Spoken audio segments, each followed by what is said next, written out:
कि 9 मई का वाक़या बहुत बड़ा वाक़या हुआ सर, और उसके ऊपर तो 51 लोगों को सज़ा हुई है इंसदाद व दहशतगर्दी से, लेकिन वो छोटे लोग हैं कारकुन, मेजर कोई आदमी अभी तक सज़ा उसको नहीं मिली है।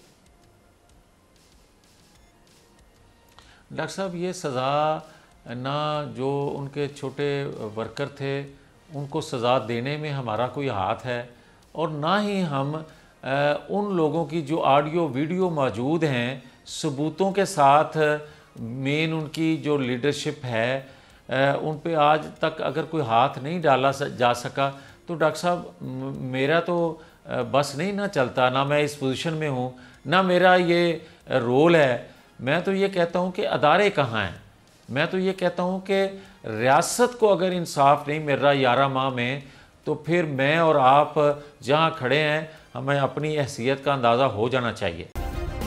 सब्सक्राइब करें और बेल दबाएं ताकि कोई खबर रह न जाए।